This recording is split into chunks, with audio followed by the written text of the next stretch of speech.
The last point I want to make is a moral one, an ethical one.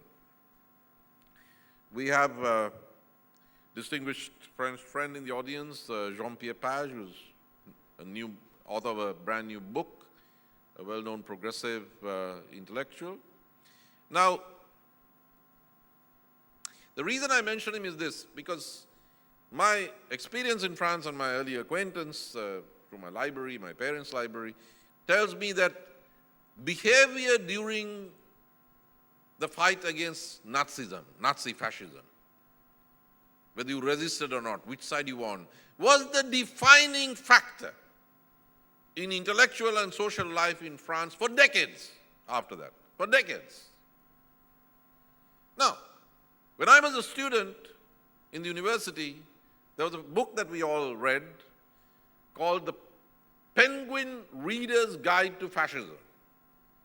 It was by a professor called Professor Walter Laqueur. The same Professor Walter Laqueur wrote many books, and one of the books he wrote in 1999 was called The New Terrorism. And in that, he said about the Tigers that in terms of the sheer ruthlessness of the Tigers, the only parallels, and I must say in parenthesis that Walter Laqueur also wrote a huge book called Guerrilla, which some of you must have read in your military academy. It's like this size. So he knows about guerrilla movements. And he says that in terms of its ruthlessness, the only parallel he can think of for the Tigers is the Nazi movement of the 1930s in Europe. Now, this is a man who has written a huge book on other guerrilla movements, so he could have compared them with X, Y, or Z. This is also the editor of the Penguin Reader's Guide to Fascism, so he knows what he's talking about. We fought not merely a separatist movement, not merely a terrorist movement, however powerful.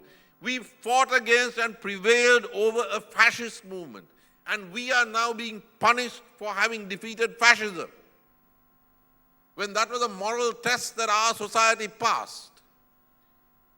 We are being asked to assume that we have committed war crimes, crimes against humanity, system-wide crimes, which therefore cannot be tried through the existing laws of Sri Lanka which prevailed when the war was on, which cannot be prosecuted through the existing Attorney General's office, which cannot be prosecuted through the existing system of courts, so that we have to set up special courts. You know where the idea of special courts come from. It's Nuremberg.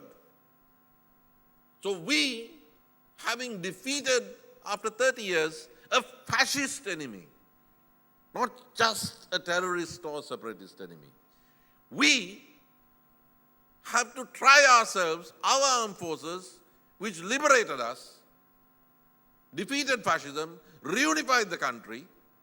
We have to fall on our sword. And there are those who have agreed to this.